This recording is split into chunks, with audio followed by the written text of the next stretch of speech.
জাতীয় সংসদের স্পিকার হাফিজ উদ্দিন আহমেদ দেশে ফেরার পরে আগামী সপ্তাহের শুরুতেই পদত্যাগ করতে পারেন রাষ্ট্রপতি মোহাম্মদ শাহাবুদ্দিন।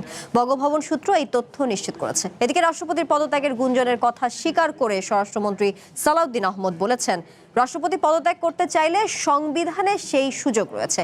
এ বিষয়ে সরকারের কিছু করার নেই। লাইফে কখন কি হয় গ্যারান্টি আছে?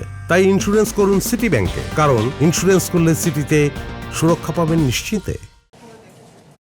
রাষ্ট্রপতির পদত্যাগ নিয়ে বেশ কয়েকদিন ধরেই সামাজিক যোগাযোগ মাধ্যমে চলছে গুঞ্জন। কিছু সংবাদ মাধ্যমের খবরেও বলা হয় শুক্র শনিবারের মধ্যেই তিনি পদত্যাগপত্র জমা দেবেন। সচিবালয়ে সাংবাদিকদের মুখোমুখি হলে এই বিষয়ে সরকারের অবস্থান তুলে ধরেন স্বরাষ্ট্রমন্ত্রী। মহামান্য রাষ্ট্রপতি স্বাস্থ্যগত কারণে হোক যে কোনো কারণে পদত্যাগ করতে চান, সেই অপশন তো ওনারা আছে। এখানে সরকারের পক্ষ থেকে কিছু বলা হয়নি, আমিও এগুলো পত্রিকায় শুনছি। আর তিনি যদি পদত্যাগ করতে চান, সাংবিধানিকভাবে সেটা মাননীয় স্পিকার বরাবর পদত্যাগপত্র দিতে হয়, এইটুকু নিয়ম আছে। লন্ডনে চিকিৎসা নিতে গিয়ে রাষ্ট্রপতি সাবেক প্রধানমন্ত্রী শেখ হাসিনার সাথে ফোনে কথা বলেছেন।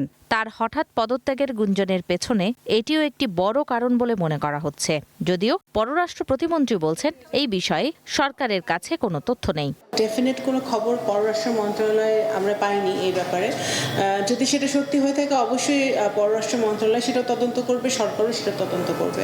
জুলাই অভ্যুত্থানে আওয়ামী লীগের পতনের পরই ওই সরকারের আমলে নিয়োগপ্রাপ্ত রাষ্ট্রপতি মোহাম্মদ শাহাবুদ্দিনকে সরিয়ে দেওয়ার দাবি ওঠে। তার পদত্যাগ বা অপসারণের দাবিতে গণভবন ঘেরাওয়ের মতো ঘটনাও ঘটে। ত্রয়োদশ জাতীয় সংসদ নির্বাচনের আগে গত বছরের ডিসেম্বরে আন্তর্জাতিক বার্তা সংস্থা রয়টার্সকে দেয়া এক সাক্ষাৎকারে তিনি বলেন, জাতীয় সংসদ নির্বাচনের পর তিনি পদত্যাগের পরিকল্পনা করেছেন, কেননা অধ্যাপক মোহাম্মদ ইউনূসের নেতৃত্বাধীন অন্তর্বর্তী সরকারের দ্বারা তিনি অপমানিত বোধ করছেন। ঝুমি রহমান, ওয়ান নিউজ, ঢাকা।